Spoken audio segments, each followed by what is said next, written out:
I'll be frank with you. Naruto vs. Goku tends to be an overdone debate, which I tend to view as a stomp. That being said, I do believe that there are specific circumstances where a Naruto character can win. If speed were equalized, I'd say that Itachi beats Goku. I mean, Tsukuyomi is amazing. And if somebody like Kisame is there with his waterprison technique, Goku would drown before he wakes up. And I suppose that this is the real root of the debate.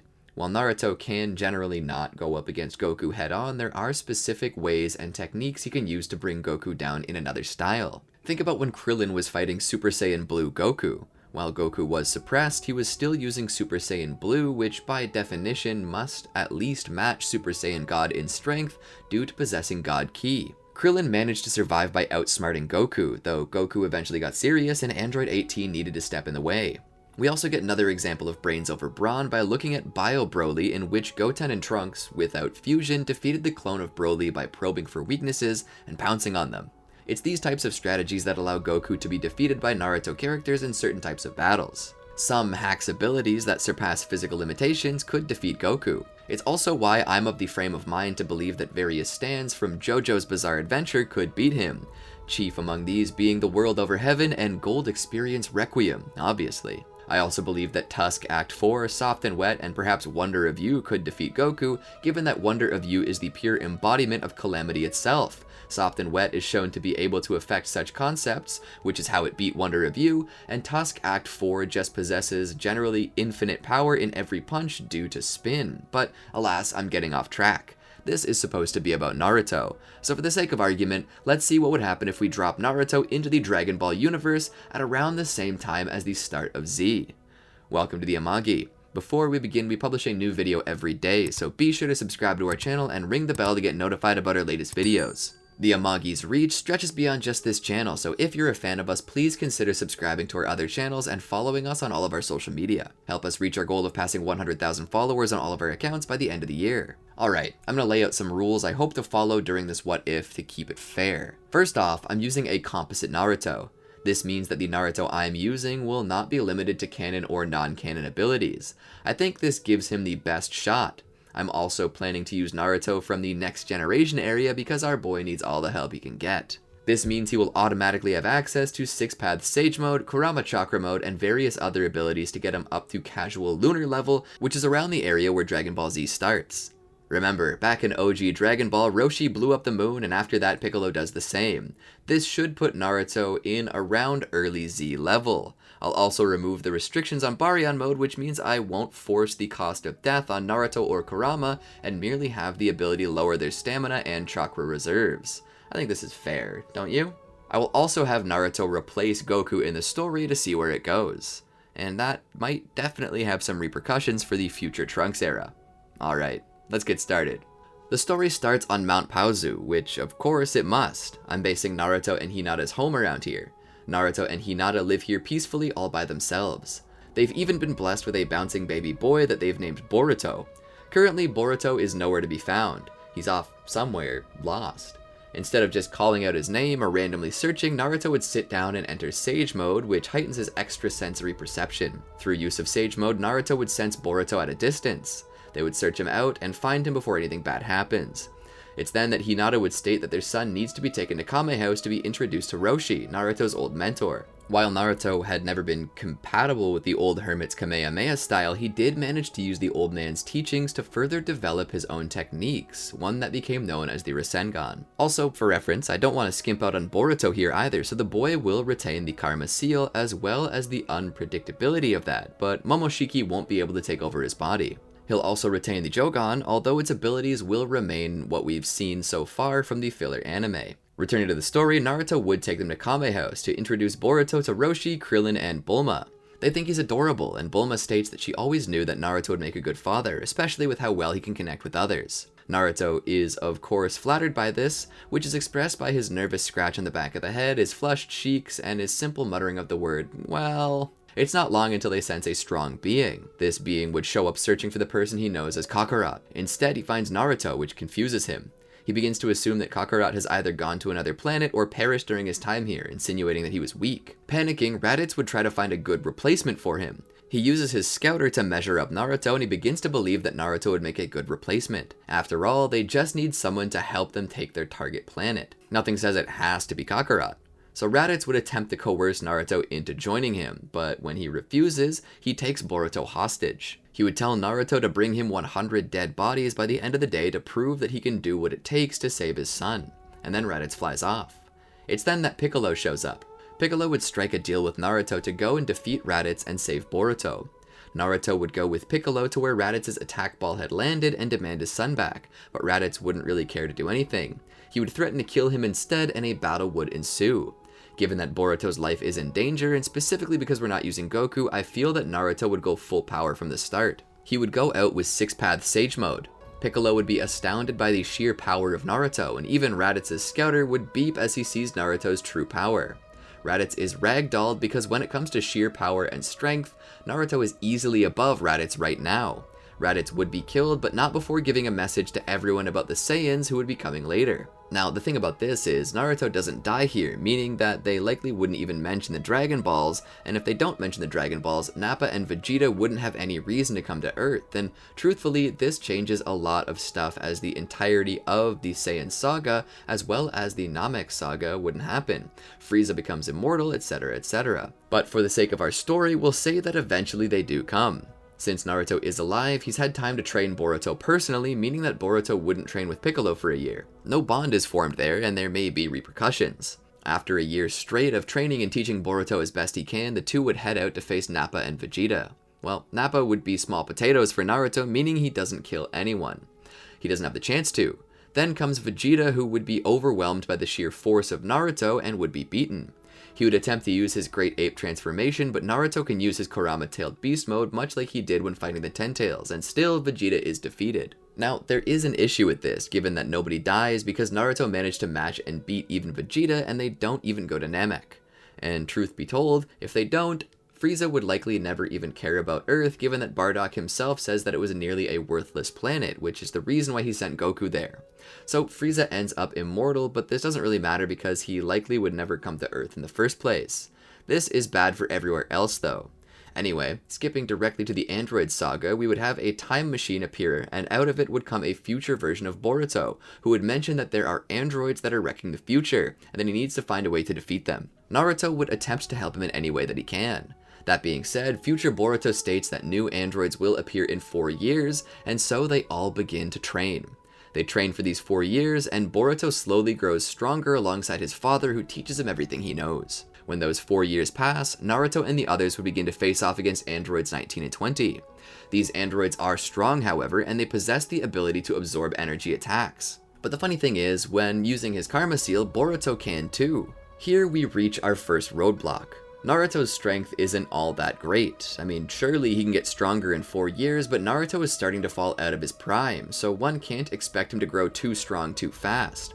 Any attacks that Android 19 and 20 dish out can be absorbed by Boruto and are sent back at them stronger, which would have to be what would happen now. But then again, the androids would just reabsorb the attacks. So how would they defeat androids 19 and 20?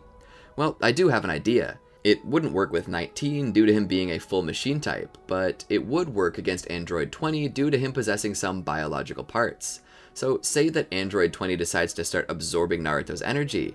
Naruto just powers up Sage Mode, and this would cause an imbalance of energy within the android.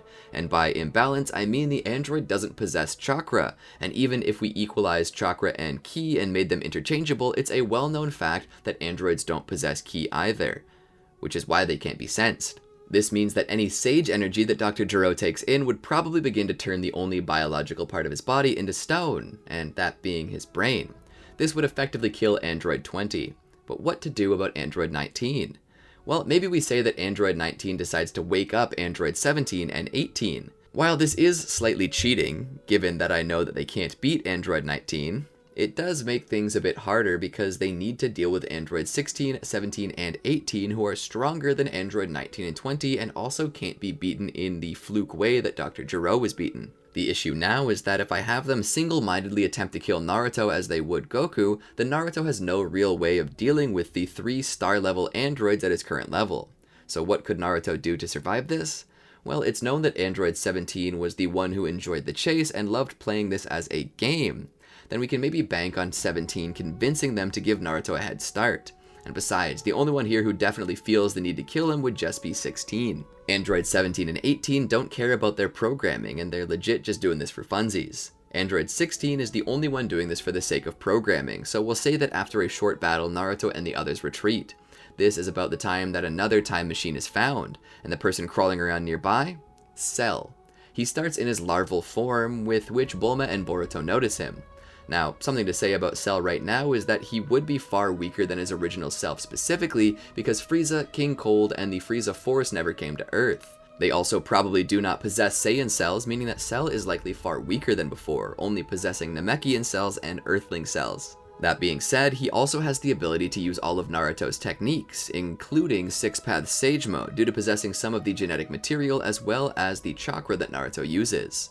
He also possesses tremendous ki reserves, which only get larger the more he eats. And if any cells are taken from Boruto, Cell may also be part Otsutsuki, which means he might just possess a dojutsu or two. Most likely a Byakugan, since that's what Momoshiki had. And that is problematic still. While Cell isn't completely stronger than Android 17 and 18, he could still become so if he absorbs them. This will take some time, however, as he's starting from the ground up, likely from around Piccolo and Naruto's level. Naruto and his group would try to find a way to defeat the androids, and so Krillin and future Boruto would head to a secret lab where they would find schematics for Android 17, 18, and 16. Taking them back, they'd give them to Bulma, who would use them to form a device that can shut down the androids. She'd then give it to Naruto to use. Naruto would not be in the hyperbolic time chamber right now with Boruto, he's already done it. If you recall, Trunks and Vegeta went in first before Goku and Gohan, and they spent 24 hours there, but Vegeta's dead right now and Trunks doesn't exist because Bulma never fell in love with Vegeta. Instead, I imagine that Bulma gets with Yamcha or something. Yeah, I know it wasn't working out between them in canon anyway, but give me this. I want Trunks to be Yamcha's son. So given that Naruto would get the remote and not Krillin, Naruto wouldn't think twice about using it to destroy the androids. He would deactivate them and then destroy them to keep Cell from obtaining any new forms. It then comes down to a battle between Naruto, his friends, and Cell. Cell is himself pretty dangerous due to his usage of Sage Mode and Byakugan. However, we have something even stranger happening within Cell. What if he gains a Rinnegan? Think about it. He's taken a lot of cells from Boruto, who himself is almost mostly a clone of Momoshiki at this point. So let's say that it's possible that he at least has the proper DNA required to form a Sharingan, which may be able to alternate between. And given that he has much of Naruto's techniques and abilities, including Six Paths Chakra, he should awaken a Rinnegan. Also, if we consider the Byakugan, obtaining Six Paths Chakra would also awaken a Tenseigan within Cell. Are you confused? Well, the first person known to have a Tenseigan was Hamada Otsutsuki. Hamada was also the brother of Hagoromo, who would later go on to be known as the Sage of Six Paths. We know that what is required is someone with a pure Byakugan, and that was at the time Hanabi Hyuga, one of the descendants of Hamada Otsutsuki. We also know that Toneri was only able to achieve it by being of Hamada's bloodline within the Otsutsuki clan. To me, this almost sounds like the requirement to mix the chakra of Asura and Indra Otsutsuki to get Six Paths Chakra. But if someone already has Six Paths Chakra, would their Byakugan not turn into Tenseigan? It seems possible that Cell could develop both a Tenseigan and a Rinnegan, and this makes him somewhat overpowered. If he possesses both of these, it means he has access to all 6 paths, special techniques including space-time jutsu, and he naturally has access to all 5 nature transformations. And thanks to 6 Paths Sage Mode, he also gets access to truth-seeking balls. Besides that, he also has access to the Tenseigan, which can allow him to rip the moon to shreds and throw the rubble at Earth, essentially turning the moon into a massive shotgun. He would also have the ability to give life to inanimate objects, such as golems and puppets. He also has access to a chakra mode. All of this together creates a massive issue for our heroes, as Cell would, despite not being as strong as his main timeline self, suddenly gain access to incredible abilities. And even though he doesn't achieve his perfect form or even his semi-perfect form, he gains the ability to absorb energy from people from just touch, and such a thing could slowly force him to grow far faster than before. Space-time jutsu will also cause him to be able to escape far more quickly. What I see happening is that they have Bulma create a tracker that they can plant on Cell to keep track of his movements, and then take educated jabs at where he might show up next, and set up traps with which to pin his location down. As chunks of the moon begin raining down upon Earth, I can just see Piccolo deciding to blow up the moon. Cell would likely make a massive golem and use the bodies of those he's killed as puppets. Now, if you're asking, he wouldn't use the 6 paths technique to make 6 other copies of himself. If you do that, you split your abilities among 6 other beings, and while you can control them, I don't see Cell doing that.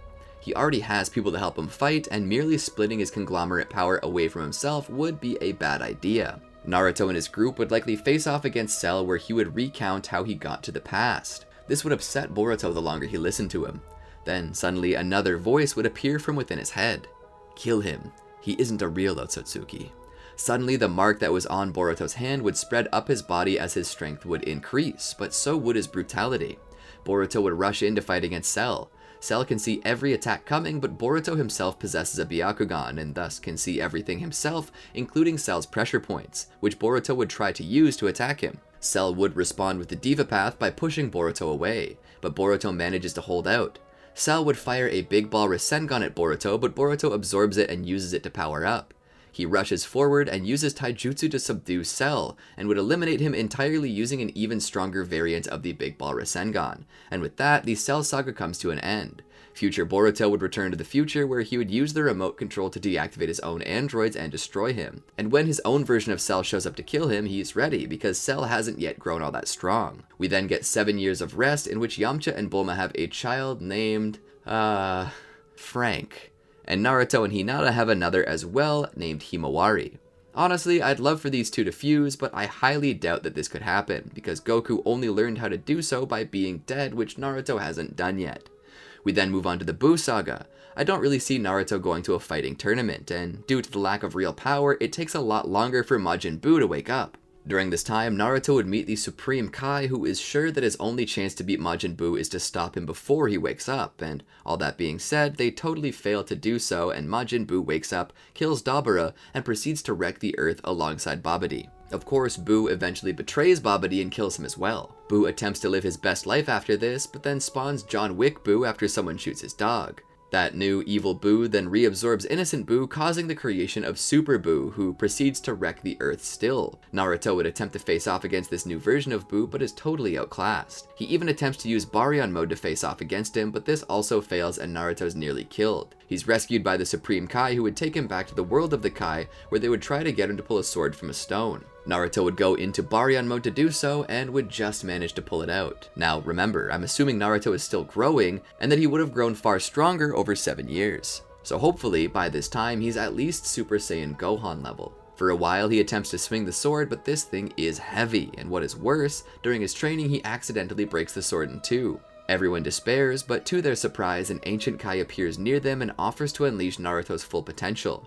And so, Naruto would sit there and meditate for a while, and after about 24 hours finds he has his full potential awakened. This increases his strength by an incredible amount, though he still doesn't think it's enough to handle Buu. However, Naruto leaves a marker there and would return home. He then systematically begins to bring his friends back to the realm of the Kai via the Flying Thunder God technique, and would have each of their potentials unleashed. He hopes that they can all gang up on Buu to defeat him. To a point, this begins to work, but then Buu suddenly begins to absorb everyone, growing even stronger. Naruto would manage to get inside of Buu and free his friends and further free good Buu, which causes Super Buu to undergo a transformation. He becomes Kid Buu, which is basically just Super Buu but batcrap insane, and sadly Buu proceeds to destroy Earth. However, Naruto and Boruto manage to survive due to Naruto having planted the Flying Thunder God marker in the realm of the Kai. Kid Buu follows them though, and a fight ensues. Naruto and Boruto face him together, but even with all of this new power, Naruto and Boruto are no match for Buu, because even if Naruto trained, I don't see him growing too strong. In the short time between Shippuden and the next generation, Naruto at most grew to match his 6-path Sage mode in base. But that's probably not enough to conquer Buu, even with potential unleashed. So the only thing I could see Naruto doing now is using a sealing technique. They can't use the seal that Babidi uses, and so Naruto would likely use the Reaper Death Seal. I mean, if the universe is at risk and Naruto's the only one who could stop it, Naruto is the kind of guy who would use this. I also doubt that the Dragon Balls could bring him back, as his soul is taken by the Shinigami as opposed to merely being dead. It would likely take a bigger wish, likely the Super Dragon Balls, to free Naruto. They would also likely be unable to return to the world the way it was with the Namekian Dragon Balls due to them being turned to stone thanks to Frieza getting immortality and laying waste to Namek. However, if Supreme Kai decides to help out, he can lead them to the Cerealian Dragon Balls, which likely can grant the same wish. And so Earth would return, and everyone who died would be returned to life as well. When it comes down to it, everything that would happen in Dragon Ball Super actually doesn't, because practically every event that happens in Dragon Ball Super is Goku's fault. Think about it. If there was no Goku, this means that there would be no Battle of Gods saga due to Beerus only having a prophetic dream about Goku. No Goku, no dream. And since Frieza has no need for revenge, no Resurrection F saga. Since Goku and Vegeta never meet Beerus, there's no training on Beerus' planet in front of Beerus and Champa. Since Beerus also doesn't know about Earth, it wouldn't be bet on the Tournament of Destroyers, which also means that there won't be a Tournament of Destroyers. No Tournament of Destroyers means that Zamasu never witnesses Goku, meaning no Goku Black. And no Goku Black or Goku Regular means no crusade against mortals, as Zamasu only kills Gowasu because of Goku and other mortals that led to the decision that Ningen were dirty. There also would be no Tournament of Power for a number of reasons. Number 1, Zeno never really cared to destroy anybody, and the whole universal destruction penalty was just a test to see what mortals would do with the Super Dragon Balls. Besides that, since Goku doesn't exist, there's no Tournament of Destroyers to inspire it, nor is Goku around to explain to Zeno how the tournament works, or why it would be fun. Zeno also almost forgot about the tournament until Goku reminded him, so the Broly saga likely wouldn't happen either because Broly wouldn't need to be found. The Frieza force is still strong, so they don't need to scout in every corner of the universe. The only true issue comes when Moro, the Planet Eater, shows up and begins to devour the universe. But if this does happen, there's no guarantee that Beerus doesn't wake up and destroy Moro for nearly destroying everything. Remember, Beerus' job is to maintain balance by being the hand of destruction to counter the Kai. He isn't supposed to end all life, just unproductive life that stagnates and leeches off of other life. As for the Granola saga, Granola would want to kill Frieza and would wish to become the strongest. Gas might also follow in these footsteps to become stronger than Granola, but either way, neither of them can defeat Frieza because Frieza is immortal right now, so both of them would likely end up dead, either because Frieza kills them or because he outlives them. If the Red Ribbon Army continues though into the Dragon Ball Super superhero era, well, Naruto's dead, so what could they hope to accomplish through vengeance? One thing is for certain though, whether Cell Max happens or not, which likely wouldn't because he was weaker than androids 17 and 18 at the time of his defeat, Gamma 1 and 2 would likely appear. This might bring the world under the Red Ribbon Army's control for a while, but then again, Dr. Hedo admires superheroes and Gamma 1 and 2 are superheroes. All Boruto really needs to do is open the Gamma's eyes to the injustice of the Red Ribbon Army and the problem solves itself. As you can see, it isn't totally impossible for Naruto and Boruto to make the Dragon Ball series work. They could theoretically make it work. The biggest issue is Frieza, and while by this time Boruto would be stronger, Frieza is immortal. So if he did come to Earth, this would cause an issue. To beat him, they would either need to seal him or remove his immortality, and while I could just say Reaper Death Seal again, I won't.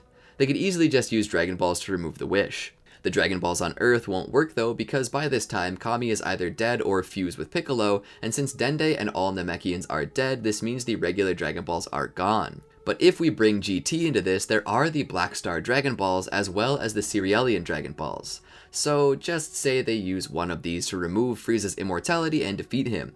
And if they use the Black Star Dragon Balls, they can always just go to Planet Cereal and use their Dragon Balls to wish that all Black Star Dragon Balls were returned to the Lookout, where the threat is then over. As you can see, brains still beat brawn. Naruto could preserve the Dragon Ball universe without Goku. But what do you think? Could Naruto really manage this stuff, or no? Do you think I'm wrong about anything, or have taken anything out of the narrative that might be useful in determining if Naruto can defeat the villains? If so, please leave a comment below and tell me what I messed up with, or what you think should happen instead. Be sure to like and subscribe if you haven't already. It supports the channel and we really do appreciate it. It's just clicking a button, that's all. See it? How red and squishable it is? Go ahead, you know you want to. Also, if you want to see more content like this, feel free to click the bell to receive notifications when we drop new videos. Thanks for watching. Peace.